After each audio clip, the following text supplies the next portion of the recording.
Hi అండి. ఈ కథ నచ్చితే లైక్ చేసి సబ్స్క్రైబ్ చేసుకోవడం మర్చిపోవద్దు. ఎలా మాట్లాడుతున్నావు?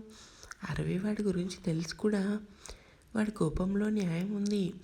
అందుకే రియాన్ తీసుకొని వచ్చేసాడు. భార్యగా నీ భర్తను నువ్వే మార్చుకోవాలి, కానీ నువ్వు ఇంకా గొడవని పెద్దది చేస్తావా? వాడి ఫ్రెండ్గా రాలేదు, నీకు అన్నయ్యగా వచ్చాను. పద నాతో పాటు. నేను రానన్నయ్య. నీ అంతట నువ్వు వస్తే బాగుంటున్నారు, లేదంటే రియా నీకు పూర్తిగా దూరం అవుతుంది. శక్తి మాటలకి అరవి షాక్గా చూసింది.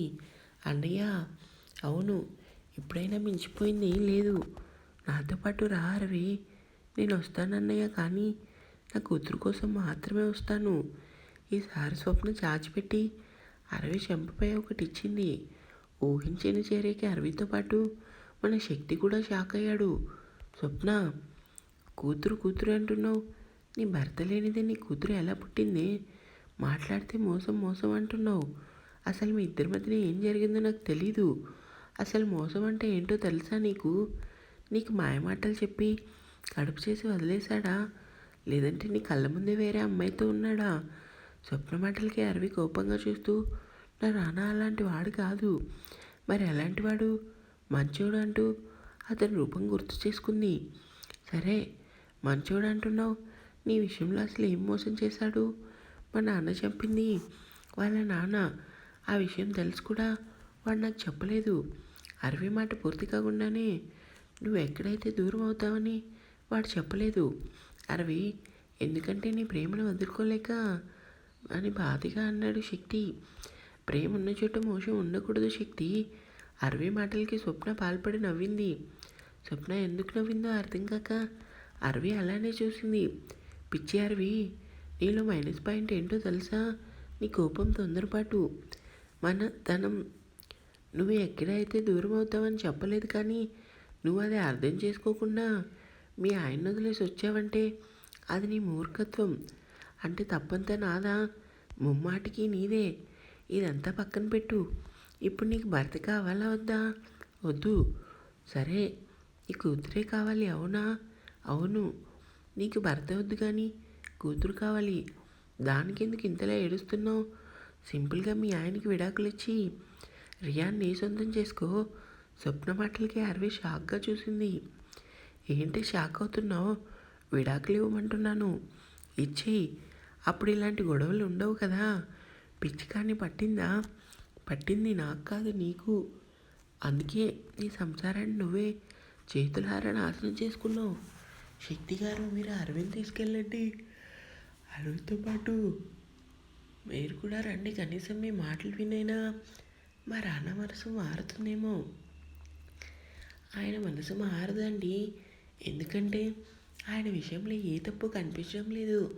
నేను రావాల్సిన అవసరం లేదు, కానీ ఒక ఫ్రెండ్గా నేను జీవితం సరిదిద్దాలి కాబట్టి వస్తాను అంటూ అరవి సమాధానం కోసం చూడకుండా అరవి చేతిని పట్టుకుని శక్తి వెనక్కి వెళ్ళింది స్వప్న. దివ్య, ఏంటి నువ్వు అనేది? అవునన్నా, నేను ఇప్పుడే శేఖర్ గారి ఇంటికి వెళ్ళాలి. ఆయన అంటేనే నీకు ఇష్టం ఉండదు. అలాంటిది ఇప్పుడు వెళ్తానంటున్నావు, కానీ అక్కడ నువ్వు ఎటువంటి గొడవ చేయవు కదా. నేను వెళ్తుంది గొడవ చేయడానికి కాదు నాన్న, రాన కోసం. నాతో పాటు మీరు వస్తారా రారా? నేను వస్తానమ్మా అంటూ శ్రీకాంత్ దివ్య చేతిని పట్టుకుని, నా మేనకోడల జీవితం కోసం నేను ఎంత దూరమైనా వస్తాను. ఎన్ని రోజులకి ఒక మంచి నిర్ణయం తీసుకున్నావు. పద తల్లి, పదండి అంటూ జయచంద్ర గారు తన కండువు తీసుకుని శేఖర్ ఇంటికి బయలుదేరారు. సోఫాలో ఒంటరిగా కూర్చుని ల్యాప్టాప్లో వర్క్ చేస్తున్నాడు శేఖర్. భూపతి గారు రూమ్లోనే ఉండిపోయారు. ఎప్పుడైతే రానా ఇల్లు వదిలి వెళ్ళిపోయాడో అప్పటి నుండి ఆయన ఒంటరిగానే ఉంటున్నారు. ఇంకా చందన అత్తవారింట్లో ఉంది. భర్త చేసిన పనికి సుశాంతి శేఖర్తో మాట్లాడటం మానేసింది. శేఖర్ తన పని తాను చేసుకోవటం, ఆఫీస్కి వెళ్ళటం రావటం, ఇదే రోజు జరిగే తంతు. లంకంతా ఇంట్లో ముగ్గురు మనుషులు ఉన్నా ముగ్గురికి ఇది ఇల్లులా కాదు, ఎడారిలో ఉన్నట్టుంది. కాలింగ్ బెల్ మోగటంతో ల్యాప్టాప్ పక్కన పెట్టి డోర్ ఓపెన్ చేశాడు శ్రీకాంత్. ఎదురుగా దివ్య శ్రీకాంత్ జయచంద్రని చూడగానే షాక్ అయ్యాడు. లోపలికి రావచ్చా, రండి అని శేఖర్ ఏం అర్థం కాక చూశాడు. కిచెన్లో పని పూర్తి చేసుకొని బయటకు వచ్చిన సుశాంతి దివ్య శ్రీకాంత్ని చూడగానే బాధగా ముందుకొచ్చి, దివ్య, నా కోడలు కొడుకు ఎక్కడున్నారో తెలిసిందా? అది చెప్పడానికే కదా వచ్చారు. చెప్పండి, నా రానా ఎక్కడున్నాడు? గుమ్మం వైపు చూస్తూ సుశాంతి పసిపాపలా అడిగేసరికి అందరి కంట్లో తడి. నేను రానా కోసమే మీ ఇంటికి వచ్చాను. వాడు ఎక్కడున్నాడో ఎవరికీ తెలియదు కదా. ఎటు చూస్తూ శేఖర్ సమాధానం ఇచ్చాడు. ఎందుకో శేఖర్ మీద శ్రీకాంత్కి అనుమానం వచ్చింది. కన్న కొడుకు దూరమైందన్న బాధ సుశాంతి గారి ముఖంలో కనిపిస్తుంది. కానీ ఈయన ఏంటి నార్మల్గా ఉన్నారు? తెలీదు అని వెతకటం మానేసి ఖాళీగా కూర్చున్నారా? దివ్య మాటలకి శేఖర్కి ఎక్కలేని కోపం వచ్చింది. మీరు గొడవ చేయడానికి వచ్చారా? కాదు, నా అల్లుడి కోసం వచ్చాను. ఓ అల్లుడా? ఇప్పుడు గుర్తొచ్చిందా నా కొడుకు అల్లుడన్న విషయం? నాకు కనీసం ఎప్పుడైనా గుర్తొచ్చింది. మీకు ఇప్పటికీ మీ కొడుకు గుర్తురాడు కదా. దివ్య గారు మీతో గొడవ పడాలని అస్సలు లేదు. రానా అనాథనే కదా, తనను దూరం పెట్టారు. దివ్య మాటలకి అందరూ షాక్గా చూశారు. అనాథనని తనను ఒంటరివాణ్ణి చేసింది చాలు. కనీసం మీ భార్య ముఖం చూసైనా రానా ఎక్కడ ఉన్నాడో తెలుసుకోండి. నా కూతురు అల్లుడు కలవాలని ఈ ఇంటికి ఎందుకు వచ్చానో తెలుసా?